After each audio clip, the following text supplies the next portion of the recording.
What up, what up, what up? I'm your host, Chris Foye, and this is the Gun Violence Survivor Series podcast. This podcast is brought to you by families, victims, shooters, and survivors of gun violence who are now agents of change. Subscribe now and listen to survivors of gun violence, community members, and elected officials share their stories of triumph and tragedies with my audience and viewers. What up, what up, what up? I'm your host, Chris Foye, and this is the Gun Violence Survivor Series podcast.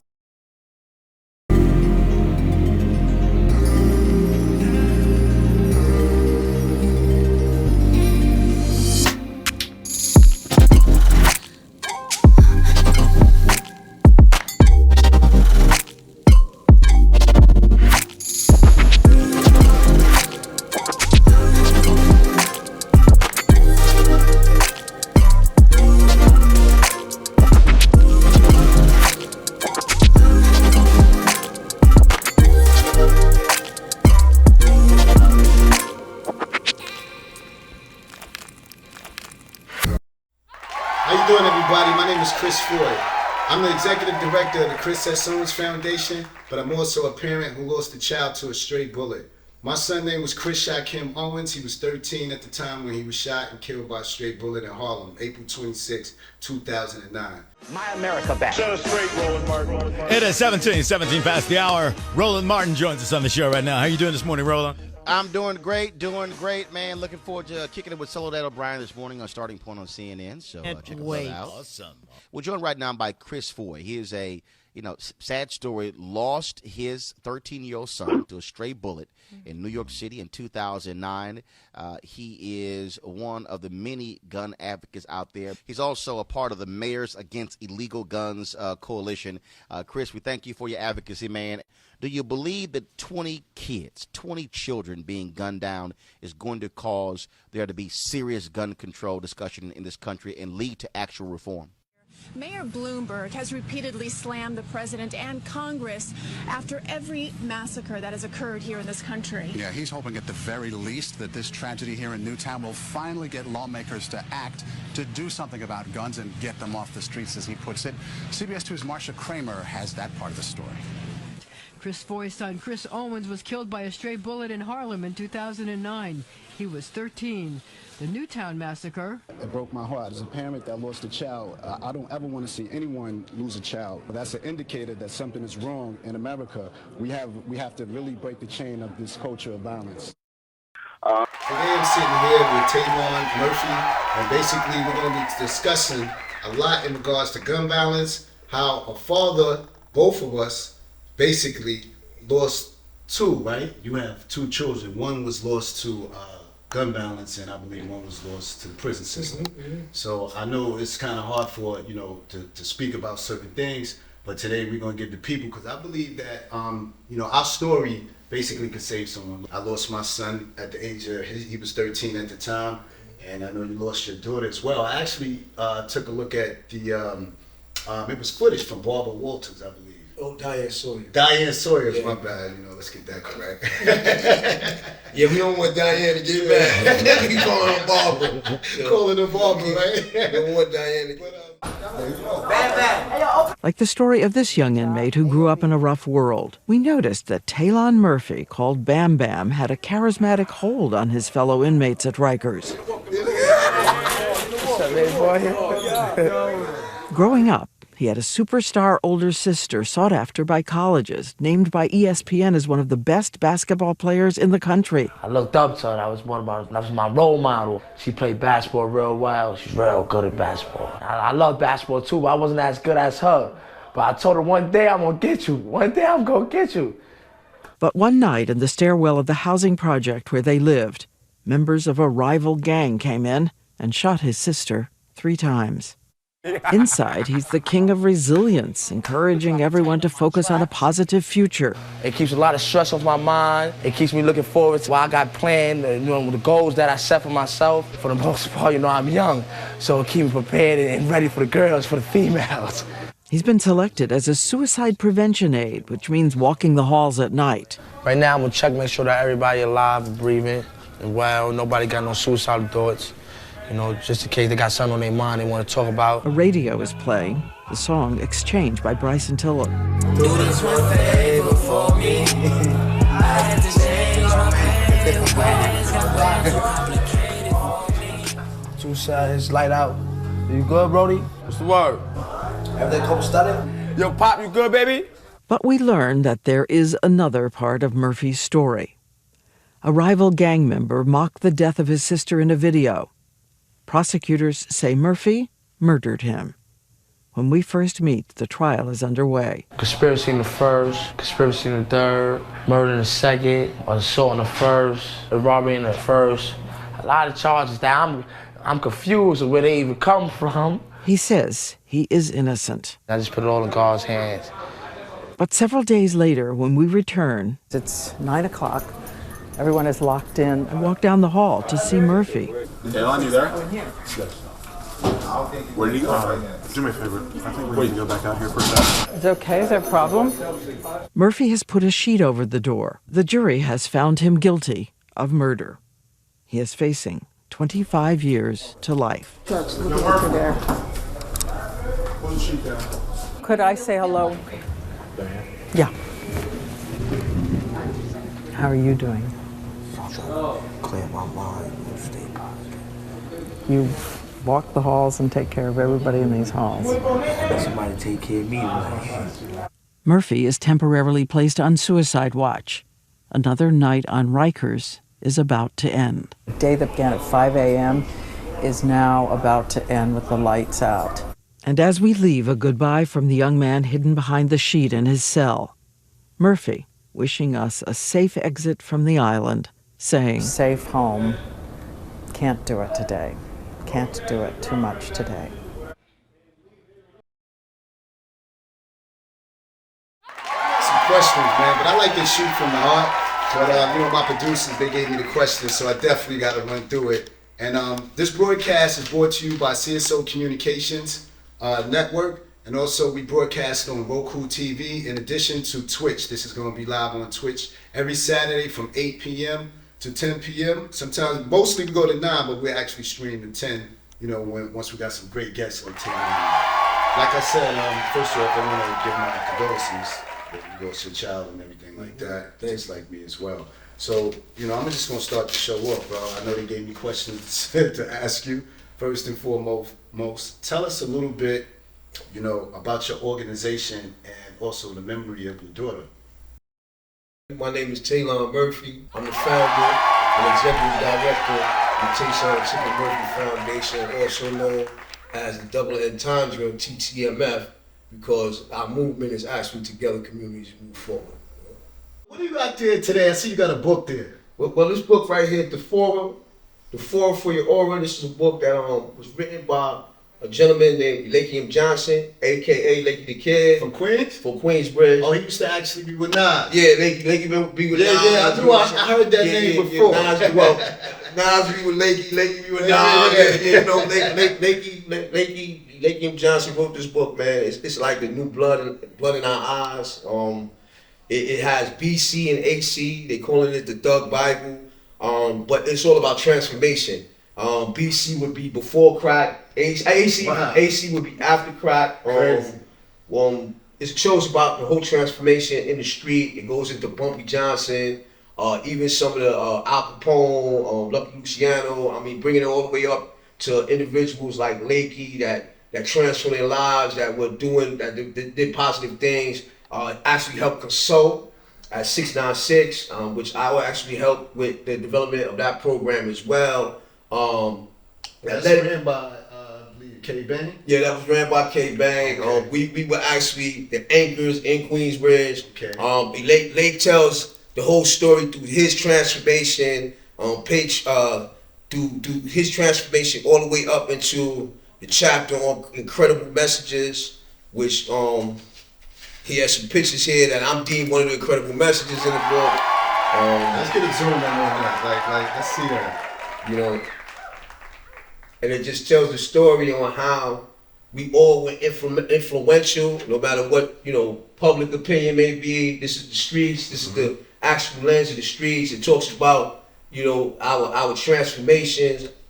It talks about even, due to the fact that it was the 50th year hip hop. It also speaks because it has Suge Knight in here. It's a really thick book. Yeah, he has Suge Knight in here. Lakey's been with everybody. Suge Knight, from Suge Knight to Jay-Z to Master P, Ice-T. He's working out some things, hopefully with Ice-T. But it also talks about my little stint in the hip hop with Mateo. If you ever hear that song, Peace to Mateo. Now, that Biggie shouts out Mateo. Mateo was an artist that I was working with, had him in Chunk King studio, did a little bit of work with him. Talks about some of the stuff that I've done on the street and that I'm not proud of. And it just shows my transformation within his transformation and how he linked up with us to actually have a stretch in Queensbridge, which the public says is a stretch of a year of no shootings, but it was 6 months of no shootings before the actual men's program was enacted. And that was individuals like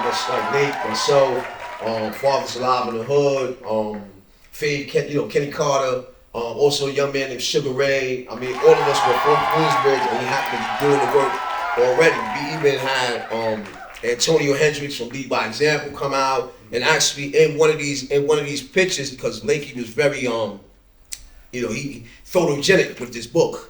In one of these pictures, we have the first day of what turned out to be 18 months of no shootings, but we have 6 months on record, and 22 months of no murders. And the 6 months of no shootings came way before K-Bang even came to Queens. You know what I'm saying? And not to say that the brother wasn't instrumental in bringing the services through, but Queensbridge is just too big of a place for one person to say that they actually orchestrated that piece when, again, we had 6 months of that piece even before, the mayor even initiated a cure violence program. So it's the community, basically. Basically, the community that's keeping themselves in mind. Keeping themselves in check. At that time, it was. At that time, it was things going on that I think the mayor's office wasn't privy to. Different agreements and different things that were said. It's the streets, brother. Trust me, I understand. Different politics and different things that were agreed to. And I just think that sometimes we do ourselves a disservice, not really complimenting, giving credit or complimenting brothers that really is in tune and in this game, not for just political gain or just self-interest. Self-interest is great, but have everybody's self-interest in mind. That's why it's easy for a guy like myself to help run a place like this, because I have everybody's self-interest in mind and know that I'm not running it alone. You know what I mean? I have a team, and just to segue into my team, I have a team of generals, man. All the guys on my team, I don't look at them as staff, I look at them as generals. We all sitting at the table, and we would be like King Arthur at the round table, because we all have a story to tell, and we all bring a special, unique expertise to what we're doing and what we're trying to change. So that's how I look at things. But Queensbridge is it's just another feather in my cap, man. And I'm just trying to move forward. I did it. I was all into it, and my heart was there because I was born there. My mother been there since 1949. She still wrote there. So it's not too many families or too many people in that project or in that housing development that I don't know. So hats off to you, brother. I gotta salute you on the work you've been doing. Thank you, brother. Is there anything that you want to say in terms of the work, or what you want to say to the youth, or just tell us a little bit about your daughter? Well, speaking about my daughter, man, I just deal more with her spiritual rebirth, man. I think that all of this is actually her spiritual rebirth. We become change makers. We were able to turn blood into like, it's just like when they say water into wine, but it was a little bit more deeper than that. We ended up turning blood into a mission, ended up turning a tragedy into a triumph situation. All the people we were able to help, just like all the people you were able to help, through Chris Owens Foundation, Chris Shakim Owens Foundation. It's just, I think, with her, I think that she's still here, man, and she's still pushing this movement. She is. And she's still pushing this movement, and a lot of people buying in, man. A lot more people buying in. A lot of people like the genuineness and the authentic approach that we have. They know that it's not about just. Of course, we have to make ends. Look where we sitting at. We have to make some type. We have to make some type of funds. But I think that our mission goes deeper than that. And I think our partnerships, man, our partnerships make us valuable, and our partnerships help us do the things that we do. Because I think we misusing in YouTube, man, we just collecting each other, collecting or building on one another's resources. You know what I'm saying? And I think that helps perpetuate us to go further. It would be nice to be able to have a sit down and get some funding from the mayor's office. I mean, I think that they do themselves a discredit, not dealing with certain organizations because they're not a part of their whole apparatus. But I think right now, when we talk about wraparound services, we're gonna have to start having hyper wraparound services, where they're long-term wraparound services, especially with the migrants coming in. That's gonna be a situation. That's big. That's gonna be a situation. I mean, whether you know it or not. Whoa. Let's talk about that, because what I hear now is that, at the border that, there's gangs coming in. And they're being let into the states, and there's home invasions and things. I'm hearing it's like, it's gonna be, I mean, you're gonna need more of us. You're gonna need everybody to get soon. I mean, I think that's because of the influx. And the truth of the nature is, man, if you look at even these delivery services, the guys that's doing the deliveries, and they're on every block right now. I mean, a lot of them look like they're migrants, or they might be, coming from, somewhere else. I mean, it looks like they look like gangs to a certain extent. This is what I'm hearing. This is a real situation right now. So the things that I'm hearing is like, all right, are we looking into the future? Are we looking at where we're going to be at in the next 2 to 3 years, and what would the community look like? You understand? Like, people are coming from, across the border, and they're bringing.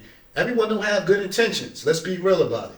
Everybody don't have good intentions here. Exactly. So we're already here. We're dealing with what? We're dealing with the Bloods, the Crips, all these different crews. Now we have a whole new influx. And poverty, man. Exactly. It actually draws people together. You know what I'm saying? So once you get drawn together to your economic and your social situation, man. Right now, that's when you tend to group up and create these crews and things of that nature. So what do we get? What kind of outlet are they gonna have? What kind of release are they gonna have? You know what I mean? What kind of people can step in and really provide them services that they need? I mean, I'm looking at the winter, where you're gonna put all these people out. You're gonna need people that are versed in those communities. You're gonna need people that understand the lingo. You might need people that are bilingual, whatever. But most of all, you're gonna need people that understand where they're coming from. As far as being marginalized, you know what I mean? And again, like I said, only a marginalized person is going to understand how to actually move or try to change another marginalized person's chain of thought. You know what I'm saying? Absolutely. So that's kind of like where I'm at with that whole migrant thing. Like, what happens when they're here? When, a lot of them are here already. I know the mayor went to say, like, look, you can't take on no more people. But we know the history of New York. Once people start coming in, it's hard to stop them. Yeah, it's definitely going to be an influx. Like I said, I've been hearing a lot, even from Border Patrol. Even with the language, that they're using, they calling them migrants, but some are saying they're illegal immigrants. So it's just politics. It's a lot of things going on. But one thing's for certain, my agency, we serve, population of people, like you said, that's just been, I wouldn't even say oppressed, because there's a lot of opportunities out here. But when you marginalize into a certain area, it looks like that. No doubt. And then TCMF, man, we really here, man. We about second chances. And we really here, man, to help the people that want to be helped, man. And go through the process of being helped. It's a process of being helped, man. I didn't stay up here in Harlem looking at the same building that my daughter was killed in for the last 11 years. Just to help everybody. I already know in my mind I can't help everybody. I already know that there's certain people that are just damaged to the point that you can't bring them back. Some people need grown people timeouts. Some people need to get sent. Some people need to get sent away. Sometimes them grown people timeouts save your life, man. Yeah. I know a lot of stints saved my life. You know what I'm saying? So. And it gives you time to think and maybe come home a different person. And then some people need more than one grown person timeout. Some people need to go back and forth a few times and before they talk about those grown people timeouts, y'all. That's the prison system. Yes, definitely. And I'm here to just help. Like I said, help the people that want to be helped. Look at their vision look at what they're striving to do, even with the organizations, and I'm trying to help build their capacity as our capacity gets built. And I think it's each one teach one, man. We gotta lift one another up, man. We gotta connect the dots. We have to be that dragnet of peace throughout the whole community. That's why I go and reach out, like we reach out to each other. And you in Brooklyn, I reach out to Danny Farmer up in the Bronx. I keep a line on what's going on in the street, what's happening, what's the changes. I keep a line on that in all the boroughs, man. Not even all the boroughs. We've been up and down the 95 corridor, man. I got a partnership down in South Carolina with my cousin. He's actually named after me, Keelan. You know what I mean?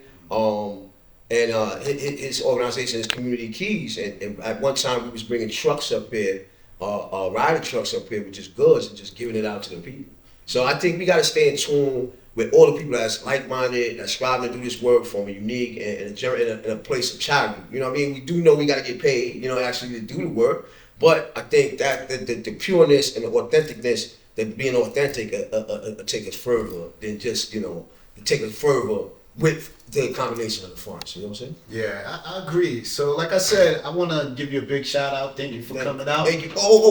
And before we leave, man, I just want to shout out my brother Frank's child, Francois. He's a brother that, God bless his soul, rest in peace, brother that died. He passed away last week. Condolences. Yeah, but another brother that lost his son, Frankie Jr., to gun violence. Father that I've been, attached to. We've been working together on different fronts. Criminal justice, police brutality, things of that nature. We've been working on different fronts, even the anti-violence work. He was a part of different organizations where we did the anti-violence work. At one time, we brought a little life to the camp, you know what I'm saying? With Erica Ford, big ups to Erica, big ups to AT, all the founders, you know what I'm saying? Lance Furtado, I can't forget my big bro, you know what I'm saying? But I think I wanted to big him up and just give his family my condolences and things of that nature, because I don't think we realize, man, when we lose one of us, man, and especially another father that's been affected by gun violence and that's striving. I mean, he wasn't perfect, but he was striving to do something different, striving to change his life. I mean, I don't think any of us are perfect, and any of us got it all together. Even me, shit, I'm all the way up here. You know what I mean? But striving for perfection. Yeah. But I wanted to shout him out just for the work that he does, that he's done over the past couple of years, and that's what it's about, man. It's about, I don't think we give each other our flowers, man. While we're here, so I want to even commend you, bro, for what you're doing. I mean, paving the way. I mean, I know Chris Shakim, Chris Shakim Owens, he died in 2009. So even your strength and your energy paved the way for the things that I'm doing, and my strength and my energy, and I garnered strength from each and every one of you fathers that lost loved ones to gun violence. You know what I mean? From Mike Tucker to Hakeem. You know what I'm saying? To Hakeem Yamani up in the Bronx, man. And I appreciate the support and the camaraderie, man. And anything that I can do to help push your program and push the things that you're trying to do, man. Listen, man, I'm here, man. Nah, thank you for that. Overall, I just want to let you guys know, this is the Gun Violence Survivor Series podcast. We're on every Saturday from 8 to 9. We might stretch it to 10 if it's lit like this. We got some good guests here. So like I said, man, I'm outside every day. We out here. We going to bring on different guests. We here today. We at a Thompson Studio. And a big shout out to Thompson Studio. I booked that up. But overall, I want to give a big shout out to the TCMF, right? Yes, I got to get it together because I really wanted to, give a blessings to Tayshana. Chicken Murphy. Yeah. Her herself. I want to give a big shout out to the family. Right, thank you. Sometimes I have so much going on. It's okay, the wheels be spinning. But this is my brother right here. And like I said, the things that you do really supports us, what we do, and also the people in the community. So hats off to you. And also, like I said, fathers are not being saluted and celebrated for being in their kids' life. So you're always going to see me bring up fathers that's active in their kids' life, right? Mm-hmm. And also that's out here in the community. You got fathers who lost, children to gun violence, and they're not highlighted enough, So this is why I wanted to bring on, Taylon and Chicken Murphy. I said Chicken Murphy, right? And especially, like you said, right, especially fathers, man, that's out here doing the work and need to be supported, man.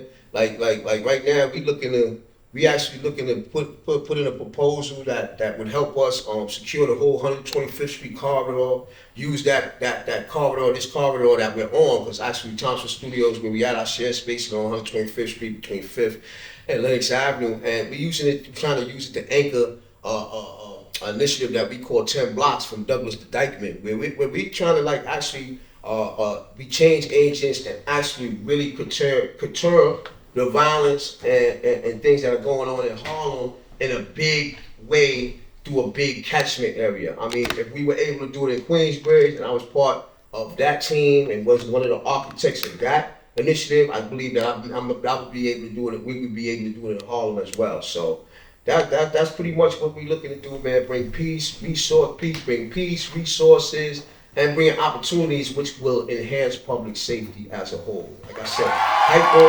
extended wraparound services. You know what I mean? Long-term wraparound services that can really help the community and really help them in the stages of grief as well. Yeah, that's big, you know. And also check out the Chris S. Owens Foundation. You go to our website, www.thechrisSowensFoundation.org. You can check us out on Instagram as well. Chris at the Chris S. Owens Foundation. Like I said, we live right now. We're gonna be live on Twitch tomorrow, Saturday.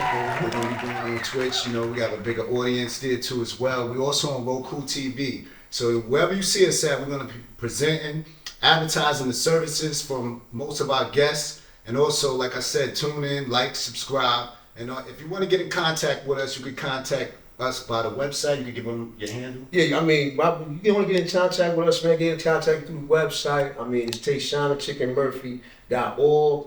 I mean, you can get in touch. But you can get in touch with Thompson Studios. I mean, also New Harlem Renaissance. That's also a partnership with ours, man. And like I said, we're right here on 31 West, 125th Street, Top Bell, man. Just hit us. We at the top. That's what's up. Yo, like I said, this is the Gun Violence Survivor Series. Tune in, man. Check out. We always gonna be on, man. We always on Twitch, YouTube, Facebook, social media. Check us out at thechrisSowensFoundation.com. And also, you could, it's .org, I'm sorry, but check us out at csocommunications.com. What that is a film and television, digital marketing, creative broadcasting agency. And basically, it's a partnership with the Chris S. Owens Foundation. And that actually helps us to bring you guys live podcasts, advertisement, promotion, and also share what's going on in the community. So like I said, tune in every Saturday to Gun Violence Survivor Series podcast. I'm your host, Chris Foye.